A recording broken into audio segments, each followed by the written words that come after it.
दोस्तों नमस्कार। आज हम बात करने वाले हैं महत्तम समापवर्ती, महत्तम HCF, हाईएस्ट कॉमन फैक्टर। इसको समझने का प्रयास करें। 2, 4 और 6 मान लीजिए कोई संख्या है। 2, 4 और 6 कोई संख्या है, इसके अभाज्य गुणन करना। 1 into 2, बहुत सी बार 1 नहीं लिखते हैं, लेकिन मैं जान करके सुविधा के लिए लिखता हूँ, या चलो नहीं लिखते। 2 into 2 और 6, इनके अपन ने अभाज्य गुणनखंड कर 2, 4, 6, इसमें मैंने क्या किया, अभाज्य गुणनखंड कर लिया। 2 के टुकड़े, 4 के टुकड़े, 6 के टुकड़े। अब हमको ये देखना है कि इसमें ऐसी कौन सी संख्या है जो हर एक पद में आ रही है। तो क्या हो गया, कॉमन फैक्टर, इसको बोलते हैं सार्वपद, जो हर एक के अंदर हो 2। तो इसका मतलब महस कितना हो जाएगा, 2।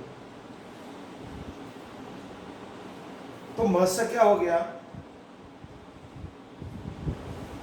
वह बड़ी से बड़ी संख्या, वह बड़ी से बड़ी संख्या, बड़ी संख्या जिसका भाग उन सभी संख्याओं में चला जाता, उन सभी संख्या में चला जाता हो, संख्या में चला जाता हो, चला जाता हो, उसे महत्तम समापवर्ती या महस कहते हैं। महस क्या कहते हैं, महस कहते हैं। क्या परिभाषा क्या हो रही, वह बड़ी से बड़ी संख्या। ये जो अपन ने फैक्टर किया, टुकड़े करने के बाद जो हमारे पास जो नंबर आया, दिखने में छोटा है लेकिन ये बहुत बड़ा है। वह बड़ी से बड़ी संख्या जिसका मतलब इसका भाग इसी इन सब संख्याओं में अगर चला जाता है तो वो कहलाता है महस। वो वह बड़ी से बड़ी संख्या जिसका का मतलब इस दो का भाग इस इन तीनों नंबर में, 2 में, 4 में, 6 सब में चला जाता है, उसे कहते हैं महस। आइए एक आध समस्या पर बात करने वाले हैं, कैसे महस निकालते हैं। पहले एक सरल विधि देखते हैं, उसका क्या प्रोसीजर है, किस तरह से महस निकाला जाता है। इसको महस शॉर्ट रूप में लिखते हैं महत्तम समापवर्ती को। कॉमन मेन चीज क्या है, कॉमन। उसके लिए सबसे पहले एक सरल विधि देखिए। आप क्या करेंगे, प्रथम अंतर, फर्स्ट डिफरेंस निकालेंगे। यहां पर 2 नंबर दे रखे हैं, 16 और 24। 24 में से 16 घटा, कितना आया, 8। फिर आप क्या करें, दूसरा अंतर निकालें। दूसरा अंतर क्या है, यहां पर महस या तो 8 के बराबर हो सकता है या 8 से महस 8 से छोटा होगा। देखते हैं, 16 माइनस 8 बराबर 8। क्या किया मैंने, इस बड़ी संख्या में से इसको घटा लिया। बड़ी 24 और 16, 24 में से 16 घटाए 8 हो सकता है, लेकिन हम इस संख्या से इसको घटा के देखा। 16 माइनस 8 कितना हो गया, तो महस कितना हो गया, 8 हो गया। एक और उदाहरण देखें, एक और देखेंगे, एक उदाहरण 10 और 15। पहले छोटी छोटी संख्याएं देखते हैं। क्या करेंगे, प्रथम अंतर निकालेंगे, बड़ी संख्या में से छोटी संख्या को घटा। 15 माइनस 10 कितना आया, 5। अब यह 5 हो सकता है या तो 5 के बराबर, दूसरा अंतर और निकालना। 10 माइनस 5, इसका मतलब ये घटाने के बाद जो नंबर आ रहा है, महस कितना गया, 5। एक उदाहरण और देखें, 70 और 42। ये आपका क्वेश्चन हो गया। देखिए 70 और 42 में आपको क्या करना, अंतर निकालेंगे, घटाएंगे। 70 में से आपने 42 घटा दिया, कितना गया, 10 में से 2 घटा लेंगे, 6 में से 2 घटा ले, 28। अब क्या करेंगे, 42 में से 28 को घटाएंगे 14। अब यहाँ 28 हो सकता है, 14 हो सकता है, लेकिन अभी तीसरा अंतर एक और निकालना। यहां पर आपके घटाने पर जब ये दोनों नंबर सेम हो जाए, इसका मतलब बस 14 हो गया। कितना हो गया? 14। एक और देखें, 3 संख्या का देखें, 3 नंबर। ये मेथड वैदिक गणित है।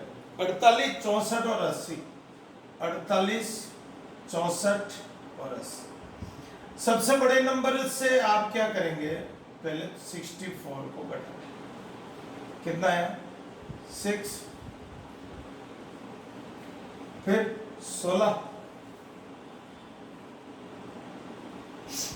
64 में से फिर 48 को घटा लें। कितना है? 16। दोनों जब डिफरेंस सेम आ जाए वही आपका आंसर। एक और देखें, इधर देख लें, एक नंबर और देखेंगे। 57, 95 और 114। 114 में से 95 घटा लें। कितना आ रहा है? 39, सॉरी 19। फिर क्या करेंगे? 95 में से 57 घटा लें। कितना डिफरेंस आ रहा है? 38। फिर आप क्या करेंगे? 57 में से 38 घटा लें, ये 90। में से कितना हो गया? 90। हमने इससे पहले वाले वीडियो में यूक्लिड विभाजन पर बात करी थी। क्या क्या बात करी थी? यूक्लिड विभाजन। और उसका उपयोग होता है HCF निकालने में। कैसे? 135, 255,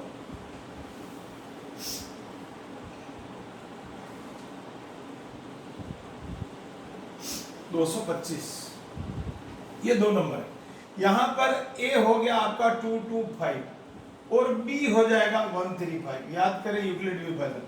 A = BQ प्लस R, जहां R का मान आपको याद होगा इससे छोटा और कम होना चाहिए, बराबर या कम होना चाहिए।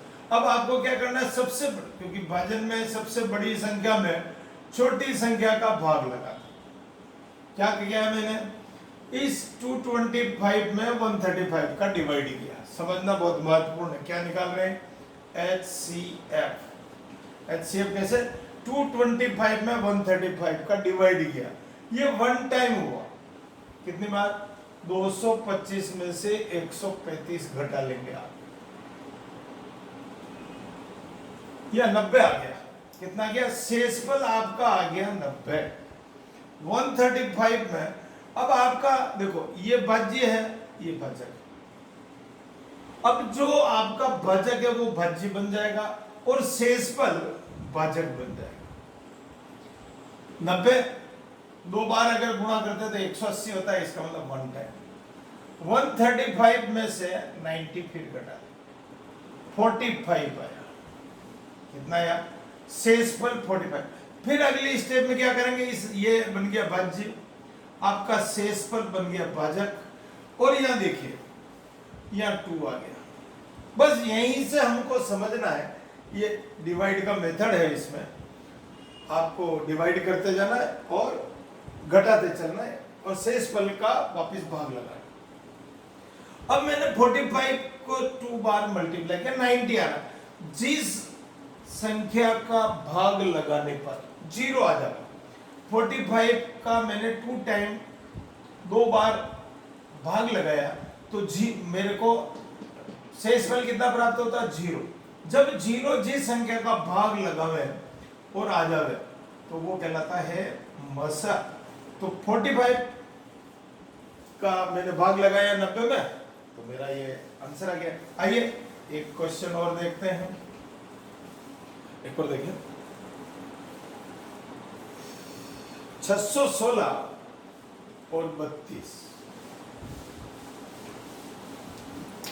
616 और 32 बड़ी संख्या, कौन सी है? 616 616 और ये हो गया 32। आपकी ए वैल्यू 616 हो। अब आपको क्या करना है? 32 का डिवाइड करना। अब आपको भाजन क्रिया करनी पड़ेगी, और जब भाजन क्रिया करेंगे 32 का इसमें, तो 19 बार भाग जाएगा। कितनी बार? 19 टाइम्स डिवाइड होगा, और यहां पर आपका बचेगा 616 में जब 32 का भाग लगाएंगे तो 19 और 8 बचेगा। कितना बचेगा? 19। अब आया क्या? गुणा।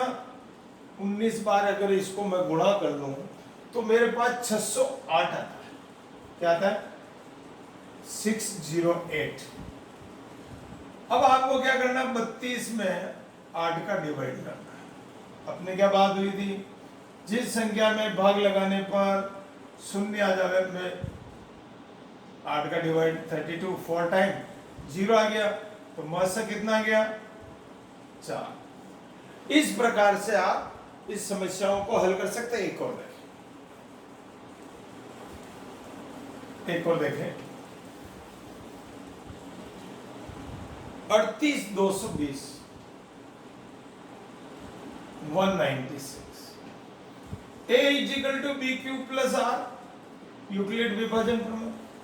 आप 38220 में 196 का डिवाइड करेंगे। समझेंगे? 196 का जब डिवाइड करेंगे तो 195 टाइम्स इसको गुणा करने पर ये नंबर आता है और 0 आ जाता है। तो इसका महत्व क्या हो जाएगा?